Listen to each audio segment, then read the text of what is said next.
Hi hello welcome to தேடி செல்வி channels. அந்த video என்னென்னு பார்த்தீங்க அப்படின்னா, டிஜி கோல்டு பெஸ்ட்டா இல்லை கோல்டு காயினாக வந்து சேவ் பண்ணுறது பெஸ்ட்டா அப்படின்றத சொல்கிறேன். ஸோ டிஜி கோல்டில் வந்து ஜுவல்ஸுமே வந்து வாங்கலாம்.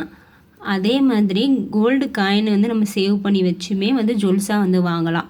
ரெண்டுக்குமே வந்து எது பெஸ்ட்டாக இருக்குது அப்படின்றத பார்ப்போம். ஸோ ரெண்டுமே வந்து எது ஒரு பெனிஃபிட் இருக்குது, எது லாஸ் இருக்குது அப்படின்றத சொல்கிறேன். ஸோ இந்த கம்பேரிசன் வந்து யாரும் போடலைன்னு நான் நினைக்கிறேன். அப்படி போட்டிருந்தாலும் சொல்லிடுங்க. ஸோ எனக்கு தெரிஞ்ச வந்து கம்பேரிசன் வந்து நான் போட்டிருக்கேன். ஸோ நம்ம சேனலில் வந்து கம்பேரிசனுக்கு தான் வந்து நல்லா வந்து ஒரு ரீச் கிடச்சிருக்கு. ஸோ இதுவுமே பார்த்திங்க அப்படின்னா ஒரு கம்பேரிசன் தான். ஸோ டிஜி கோல்டு வந்து பெஸ்ட்டாக இருக்கா இல்லை கோல்டு காயினாக வந்து நம்ம சேவ் பண்ணுறது வந்து பெஸ்ட்டாக இருக்கான்றதை பார்ப்போம். ஸோ இது வந்து எனக்கு தெரிஞ்சது தான் நான் சொல்கிறேன். ஸோ ஒவ்வொன்றுத்துலேயும் பார்த்தீங்க அப்படின்னா ஒவ்வொரு ப்ளஸ் பாயிண்ட்டும் இருக்குது, மைனஸ் பாயிண்ட்டும் இருக்குது. இப்போ டிஜி கோல்டில் பார்த்தீங்க அப்படின்னா தங்கமயில், போத்தி சொர்ணமகள், தனிஷ்குலலாம் இருக்குது, கல்யாணில் இருக்குது, ஜோஸ் ஆலுக்கா, ஸ்ரீகுமரன், ஏவிஆர். ஸோ இதிலெல்லாம் வந்து டிஜி கோல்டு வந்து இருக்குது. ஸோ ஆனால் ஃபேமஸாக நமக்கு வந்து தெரியல. நமக்கு தெரிஞ்சது பார்த்திங்க அப்படின்னா தங்கமயில், போத்தி சொர்ணமகள். ஸ்ரீகுமரில் கூட அதிக பேர் போடுறதில்ல. பட் இந்த ரெண்டும் தான் வந்து நம்ம எல்லாருக்குமே தெரிஞ்சது. ஸோ எல்லாருமே வந்து அதில் இன்வெஸ்ட் பண்ணிகிட்ருக்கோம். இப்போ நானும் பார்த்திங்க அப்படின்னா தங்கமயிலையும் நான் போட்டிருக்கேன், போத்தி சொர்ணமகளையும் வந்து போட்டிருக்கேன். ஸோ ரெண்டுமே நம்ம சேனலில் இருக்குது. ஸோ பார்க்கணும்னு நினைக்கிறவங்க வந்து பார்த்துக்கோங்க. ஸோ எப்படி வந்து சேவ் பண்ணலான்றதை நான் டிப்ஸை வந்து சொல்லியிருப்பேன். ஸோ எனக்கு தெரிஞ்ச மெத்தட்லாம் நான் சொல்லியிருப்பேன். இப்போ வந்து தங்கமயில், போத்தி சொன்ன இந்த ரெண்டுலையுமே வந்து டிஜி கோல்டு வந்து இருக்குது. இதில் தங்கமயிலில் பார்த்திங்க அப்படின்னா 5% ஸ்டார்ட் ஆகுது. போத்தி சொர்ணமகளில் பார்த்திங்க அப்படின்னா 7% ஸ்டார்ட் ஆகுது. ஸோ பெனிஃபிட் வைஸ் பார்த்திங்க அப்படின்னா போத்தி சொர்ணமகள் வந்து ஒரு 2% வந்து எக்ஸ்ட்ரா வந்து போனஸ் வந்து நமக்கு கொடுக்குறாங்க. இப்போ போத்தி சொர்ணமகளில் வந்து 7% சொன்னேன்னா தங்கமயிலில் வந்து 5%. ஸோ இதுக்குமே வந்து எனக்கு 2% வருது. இதே ஸ்ரீகுமரில் பார்த்திங்க அப்படின்னா 6% வந்து கொடுக்குறாங்க. ஸோ இதுக்குமே வந்து 1% வந்து இருக்குது. ஸோ கம்பேரிசன் போனஸ் பார்த்திங்க அப்படின்னா 7% வந்து போத்தி சொர்ணமகள் தான் வந்து கொடுக்குறாங்க. ஸோ இதுதான் வந்து எனக்கு கொஞ்சம் பெஸ்ட்டாக இருக்க மாதிரி தெரியுது. அப்புறம் டிஜி கோல்டில் வந்து நம்ம சேவ் பண்ணோம் அப்படின்னா தங்கமயிலில் வந்து கிஃப்ட் வந்து கிடையாது. பட் போத்தி சொர்ணமகளில் வந்து கிஃப்ட் வந்து கொடுக்குறேன்னு சொல்லியிருக்காங்க. அது பார்த்திங்க அப்படின்னா நம்ம கட்டுற அமௌண்ட்டை பொறுத்து தான் வந்து கிஃப்ட் வந்து கொடுப்போம் அப்படின்ற வந்து சொல்லியிருக்காங்க. ஸோ அதனால் டிஜி கோல்டுக்குமே வந்து கிஃப்ட் வந்து இருக்குது. இது வந்து நம்ம கட்டுற அமௌண்ட்டு பார்த்திங்க அப்படின்னா 100 ரூபால இருந்தே நம்ம கட்டலாம். அதுவுமே வந்து கிராம் பேஸில் தான் வந்து நமக்கு வர வைக்கிறாங்க. இப்போ நீங்கள் 100 ரூபா கட்டினாலுமே வந்து நமக்கு எவ்வளோ ஆட் ஆகும்? இப்போ போத்தி சொர்ணமகளில் 107 ரூபா. ஸோ 7 ரூபான்னும் போது 107 ரூபாய்க்கு அன்னைக்கு கோல்டு ரேட் எவ்வளோவா இருக்கோ ஸோ அந்த ரேட்டுக்கு அந்த 100 ரூபாய்க்கு நமக்கு 107 ரூபாய்க்கு எவ்வளோ தங்கம் வருமோ அந்த தங்கம் வந்து நம்ம அக்கௌண்ட்டில் வந்து ஆட் ஆகிக்கிட்டே வருங்க.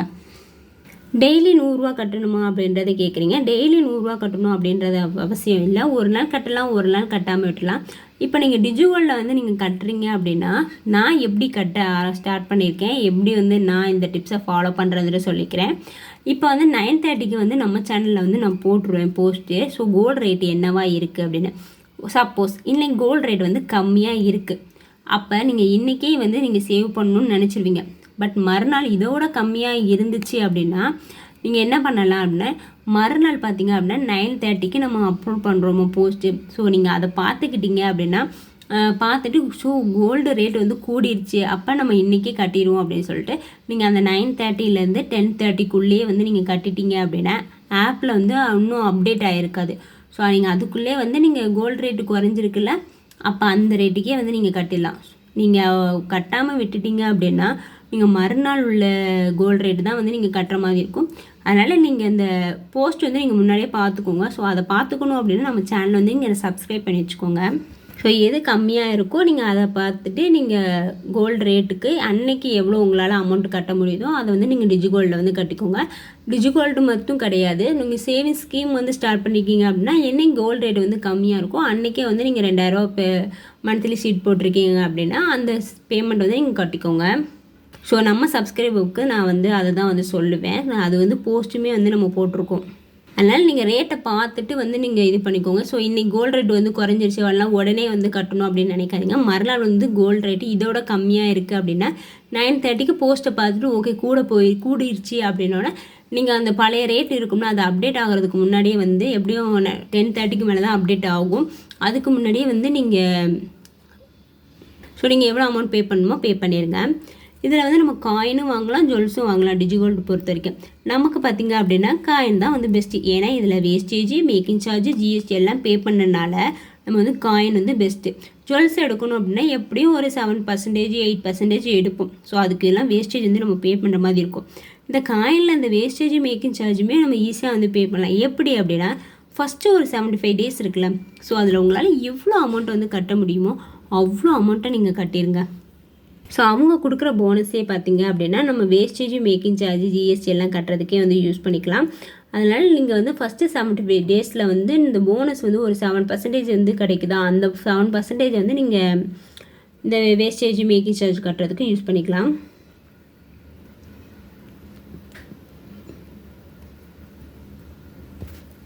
ஸோ இதுக்கு தான் பார்த்திங்க அப்படின்னா போனஸ் உண்டு அப்படின்றத மென்ஷன் பண்ணியிருக்கேன். இதில் இன்னொரு ஒரு ப்ளஸ் பாயிண்ட் பார்த்திங்க அப்படின்னா இதில் வந்து புவர் பீப்புளிலேருந்து ஹை பீப்புள் வரைக்கும் நான் மென்ஷன் பண்ணியிருக்கேன். ஸோ இது எந்த இதுவுமே நான் வந்து கம்பேர் பண்ணல. இப்போ நீங்கள் தான் வந்து நான் டிஜிகோல்டு வந்து ஸ்டார்ட் பண்ணணும் அப்படின்றது கிடையாது. யாருனாலுமே வந்து டிஜிகோல்டு வந்து ஸ்டார்ட் பண்ணலாம். இதில் என்ன ஒரு ப்ளஸ்னால் 100 ரூபாயிலேருந்தே வந்து நம்ம தங்கம் வாங்குறதுனால நம்ம இது வந்து ஸ்டார்ட் பண்ணது வந்து பெஸ்ட்டு தான். இப்போ மந்த்லி சீட்டு போடலாமே நீங்கள் நினைப்பீங்க. மந்த்லி சீட்டு வந்து மாதம் நம்ம கண்டிப்பாக அந்த அமௌண்ட் வந்து நம்ம பே பண்ணி ஆகணும். பட் டிஜிகோல்டு வந்து அப்படி கிடையாது. ஸோ 11 மந்த்து கொடுக்குறாங்க அப்படின்னா அந்த 11 மந்த்தில் உங்களால் எவ்வளோ அமௌண்ட் வந்து கட்ட முடியுதோ நீங்கள் எவ்வளோ கிராம்னாலும் வாங்கிக்கலாம். அதுக்கு தகுந்த மாதிரி நீங்கள் தங்கம் கூட வாங்கிக்கலாம். ஸோ நம்மளால் 1 கிராம் கூட சேர்க்க முடியாது அப்படின்றவங்களுக்கு தான் இந்த டிஜிகோல்டு வந்து பெஸ்ட்டாகவே இருக்கும். அதனால் நீங்கள் வந்து டிஜிகோல்டு வந்து சேவ் பண்ணுறது வந்து என்னையை பொறுத்த வரைக்கும் ரொம்பவே வந்து பெஸ்ட்டு.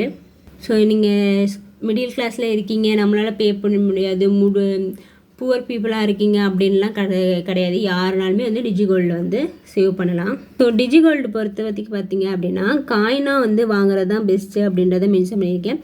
ஜுவல்ஸு வந்து வாங்காதீங்க, முடிஞ்ச வரைக்கும் ஜுவல்ஸாக வந்து வாங்காதீங்க. ஸோ அதுக்கு வேஸ்டேஜ் வந்து அதிகமாக இருக்கும். அப்போ நமக்கு இது வந்து ப்ராஃபிட்டாக இருக்கிற மாதிரியே தெரியாது. ஸோ காயின் வாங்கினீங்க அப்படின்னா இது ரொம்பவே வந்து ப்ராஃபிட்டாக இருக்கும் டிஜிகோல்டு. இப்போ கோல்டு காயின் வந்து அதோட ப்ளஸ்ஸு இல்லை மைனஸை வந்து நம்ம பார்ப்போமா. இப்போ கோல்டு காயின் வாங்கணும் அப்படின்னா நீங்கள் நகைச்சீட்டு போட்டு கூட நம்ம வாங்கலாம், இல்லைனா வந்து ரெடி காசு கொடுத்து கூட நீங்கள் கோல்டு காயின் வாங்கலாம். இப்போ ஆஃபர் டைம்லாம் பார்த்தீங்க அப்படின்னா வேஸ்டேஜ் வந்து இல்லாமல் இருக்கும். அப்போ வந்து வேஸ்டேஜ் இல்லாமல் வந்து எந்த டைமில் வந்து ஆஃபர் போடுறாங்களோ அந்த டைமில் பார்த்து நம்ம கோல்டு காயின் வந்து வாங்குவோம். அப்போ பார்த்திங்க அப்படின்னா வேஸ்டேஜ் இருக்காது. ஒன்லி பார்த்திங்க ஜிஎஸ்டி மட்டும் பே பண்ணுற மாதிரி இருக்கும். அப்போ நம்ம ஒரு 1/2 கிராம் 100 மில்லிகிராம்லேருந்தே இருக்குது. ஸோ அந்த மாதிரி வந்து 1 கிராமாக நம்ம சேவ் பண்ணுறோம். இதுக்கு வேஸ்டேஜின்னு பார்த்திங்க அப்படின்னா மேக்ஸிமம் 8 வரைக்கும் இருக்குது. ஸோ லோ வேஸ்டேஜ் பார்த்திங்க அப்படின்னா வேஸ்டேஜ் இல்லாமல் சில ஷாப்பும் இருக்குது. ஸோ ஆஃபர் டைமில் வாங்கினீங்க அப்படின்னா பெஸ்ட்டு தான். இல்லை நார்மல் டைம்லேயே உங்களுக்கு வேஸ்டேஜ் கிடையாது அப்படின்னாலுமே நீங்கள் வாங்கலாம். இப்போ நான் திருநெல்வேலியில் இருக்க பீமாலாம் பார்த்தீங்க அப்படின்னா காயினுக்கு வந்து வேஸ்டேஜ் வந்து கிடையாது 22 கேரட்டுக்கு. இதே 24 கேரட்டுக்கு பார்த்திங்க அப்படின்னா 125 ரூபா மட்டும் நம்ம பே பண்ணணும். அது தவிர ஜிஎஸ்டி. ஸோ இவ்வளோ தான். அதனால் காயினுக்கு வந்து எப்போயுமே வந்து அவங்களுக்கு இந்த வேஸ்டேஜ் வந்து கிடையாது. ஸோ இந்த மாதிரிலாம் உங்களுக்கு ஷாப்பில் கொடுக்காங்க அப்படின்னா நீங்கள் உங்கள் கையில் எப்போ அமௌண்ட் இருக்கும், ஸோ அந்த மாதிரி அமௌண்ட்டில் நீங்கள் வேஸ்டேஜ் இல்லாமல் கோல்டு காயின் வாங்குறது பெஸ்ட்டு. சீட்டு பண்ணுறீங்க அப்படின்னா சீட்டு போடுறீங்க அப்படின்னா இதுக்கு வந்து நோ வேஸ்டேஜ் அப்படின்னு சொல்லிட்டு ஆஃபர் கொடுப்பாங்க. அந்த டைமில் வந்து நீங்கள் ஜுவல்ஸாக வந்து வாங்குங்க. ஸோ காயின் வந்து அந்த டைம்லேயே நம்ம வாங்கணும் அப்படின்னா வாங்கலாம். ஸோ நாங்கள் வந்து ஸ்ரீகுமாரில் நகைச்சீட்டு போட்டப்போ வந்து காயின் தான் வந்து வாங்கினோம். ஸோ அதுவுமே வந்து நம்ம சேனலில் வந்து சொல்லியிருப்பேன், ஏன் காயின் வாங்கணுன்னு அந்த வீடியோவில் வந்து சொல்லியிருப்பேன். இப்போ டிஜிகோல்டு எடுத்திங்க அப்படின்னா வேஸ்டேஜ் வந்து நம்ம பே பண்ணணும், ஆனால் பட் போனஸ் வந்து கொடுப்பாங்க. இங்கே வந்து நம்ம ரெடி காசு வந்து கொடுக்குறோம், ஆனால் வேஸ்டேஜ் வந்து நம்ம ஆஃபர் டைமில் வாங்குகிறோம் அப்படின்னா வேஸ்டேஜ் வந்து இல்லாமல் வாங்கலாம். ஸோ ரெண்டுக்குமே அதான் டிஃப்ரெண்ட்டு. டிஜிகோல்டில் வாங்குறீங்க அப்படின்னா வேஸ்டேஜ் வந்து பே பண்ணணும். இதே நீங்கள் ஆஃபர் டைமில் வாங்குறீங்க அப்படின்னா வேஸ்டேஜ் வந்து கிடையாது. பட் இங்கே போனஸ் உண்டு, இங்கே போனஸ் இல்லை, அவ்வளோதான். இப்போ ரெடி காசுக்கு வந்து கொடுத்து வாங்குறீங்க அப்படின்னா வேஸ்டேஜ் ஜிஎஸ்டி வந்து நம்ம பே பண்ணுற மாதிரி இருக்கும். அந்த வேஸ்டேஜை வந்து நம்ம முடிஞ்ச வரைக்கும் நீங்கள் வேஸ்டேஜ் பே பண்ணாமல் எந்த ஷாப்பில் வாங்குறீங்களோ அங்கே வாங்குறது பெஸ்ட்டு. இப்போ நம்ம காயினாக சேவ் பண்ணி வச்சுட்டு ஃப்யூச்சரில் பார்த்திங்க அப்படின்னா ஒரு 1 டைம் இன்வெஸ்ட்மெண்ட்டில் ஒரு 8 கிராம் சேவ் பண்ணிட்டீங்க அப்படின்னா 1 டைம் இன்வெஸ்ட்மெண்ட்டில் வந்து ஈஸியாக நீங்கள் வந்து இன்வெஸ்ட் பண்ணலாம். ஸோ நமக்கு ஒரு பெஸ்ட்டு இன்வெஸ்ட்மெண்ட் பார்த்திங்க அப்படின்னா கோல்டு காயின் வந்து சேவ் பண்ணுறது. இந்த மாதிரி கோல்டு காயினாக நீங்கள் சேவ் பண்ணிட்டு இந்த 1 டைம் இன்வெஸ்ட்மெண்ட்டில் போட்டுட்டு ஒரு 11 மந்த்து கழித்து நீங்கள் உங்களுக்கு பிடிச்ச ஒரு ஜுவல்ஸாக வந்து நீங்கள் பர்ச்சேஸ் பண்ணிக்கலாம். ஸோ இதே நீங்கள் உடனே வந்து காயினை கொடுத்துட்டு உடனே ஜுவல்ஸ் எடுத்தீங்க அப்படின்னா நம்ம அது நட்டமாக தான் ஆகும். அதனால் 1 டைம் போட்டிங்க அப்படின்னா ரொம்பவே வந்து ப்ராஃபிட்டாக இருக்கும். அப்புறம் நீங்கள் காயின் வந்து திரும்பி கொடுக்குறீங்க அப்படின்னா கொடுத்துட்டு பணமாக வாங்கினீங்க உங்களுக்கு பெஸ்ட்டு, ஜுவல்ஸாக வாங்கினீங்க உங்களுக்கு கண்டிப்பாக வந்து லாஸ் தான். அதுவும் இல்லாமல் ஒரு 4 இயர்ஸ் 5 இயர்ஸ் கழித்து நீங்கள் கோல்டு காயினை வந்து சேல்ஸ் பண்ணிங்க அப்படின்னா ரொம்பவே ப்ராஃபிட்டு. காயினை பொறுத்த வரைக்கும் பார்த்தீங்க அப்படின்னா 100 மில்லிகிராம்லேருந்து இருக்குது. 100 மில்லிகிராம், 250 மில்லிகிராம், 500 மில்லிகிராம், 750 மில்லிகிராம், அப்புறம் 1 கிராம்லாம் வந்து இருக்குது. இப்போ 1 கிராமுக்கு மேலே எடுக்கிறோம் அப்படின்னா 2%, 3% வந்து போடுவாங்க. இதே பார்த்தீங்க அப்படின்னா மில்லிகிராமில் எடுக்கிறீங்க அப்படின்னா 7%, 75 ரூபீஸ் மட்டும் மேக்கிங் சார்ஜுன்னு போடுவாங்க. அது தவிர ஒரு ஜிஎஸ்டி போடணும். ஸோ மில்லிகிராம் சேவ் பண்ணுறது பெஸ்ட்டாக இல்லை கிராமில் சேவ் பண்ணுறது பெஸ்ட்டாக அப்படின்னா கிராமில் சேவ் பண்ணுறது தான் வந்து பெஸ்ட்டு. நீங்கள் ஒவ்வொரு வாட்டியும் வந்து 75 கொடுத்து ஒவ்வொரு வாட்டியும் ஜிஎஸ்டி பே பண்ணிகிட்டே இருக்க மாதிரி இருக்கும். பட் இதில் ஒரே வாட்டி ஆஃபர் இல்லை, ஆஃபர் டைமில் வந்து வேஸ்டேஜ் இல்லாமல் வாங்குறீங்க அப்படின்னா இந்த கிராமில் வாங்குறது வந்து பெஸ்ட்டு. ஒன்லி வந்து ஜிஎஸ்டி மட்டும் பே பண்ணுற மாதிரி இருக்கும். அப்புறம் காயின் சேவ் பண்ணுறது இன்னொன்று என்ன பெஸ்ட்டு அப்படின்னா ஸ்டோரேஜ். நம்ம எங்கள் இடத்துல வேணால் சின்ன பொருளாக இருக்கிறனால எந்த இடத்துல வேணாலும் ஈஸியாக வந்து நம்ம பாதுகாப்பாக வச்சுக்கலாம். அதுவே ஒரு ட்ராபேக் தான். அது குட்டியோண்டாக இருக்கனால எங்கே வச்சோன்றதை மறந்துட்டீங்க அப்படின்னா கண்டுபிடிக்கிறது வந்து கஷ்டமாயிடும். சேவ் பண்ணுறது வந்து ரொம்ப ஈஸியாக, அது ஸ்டோரேஜ் வந்து அவ்வளோக்கா எந்த இடத்துல மறைச்சி வைக்கணும் அப்படின்றது கிடையாது. ஒரு இடத்துல வச்சுட்டோம், சின்னதாக அதுக்குன்னு ஒரு இடம் வச்சுட்டோம் அப்படின்னா போதும். பட் அந்த இடம் வந்து நமக்கு கரெக்டாக வந்து தெரியும். அதை எங்கே வச்சோன்னு மறந்துட்டோம் அப்படின்னா அதை விட கண்டுபிடிக்கிறது வந்து ரொம்ப கஷ்டமாயிரும். ஸோ என்னை பொறுத்த வரைக்கும் பார்த்திங்க அப்படின்னா காயின் வந்து சேவ் பண்ணணும் அப்படின்னா உங்கள்கிட்ட ரெடி காசு கொஞ்சம் இருக்குது, என்கிட்ட கையில் காசு இருக்குது அப்படின்னா நீங்கள் யோசிக்காமல் வந்து ஒரு கோல்டு காயின் வந்து வாங்கிடுங்க. ஏன்னா கோல்டு ரேட் வந்து இன்க்ரீஸ் ஆகிக்கிட்டே இருக்கும். இப்போ என்கிட்ட கையில் காசே இல்லை, ஒரு 100 ரூபா 200 தான் வரும், அவ்வளோதான் என் அக்கௌண்ட்டில் இருக்கும் அப்படின்னா நீங்கள் டிஜிகோல்டு வந்து ஸ்டார்ட் பண்ணுங்கள். ஸோ ரெண்டுமே வந்து பெஸ்ட்டு. ரெண்டுமே வந்து நீங்கள் சேவ் பண்ணிகிட்டே வாங்க. டிஜிகோல்டுமே ஸ்டார்ட் பண்ணிக்கோங்க, கோல்டு காயினுமே வந்து சேவ் பண்ணிகிட்டே வாங்க. ஓகே, எனக்கு தெரிஞ்ச கம்பேரிசன் வந்து நான் சொல்லியிருக்கேன்.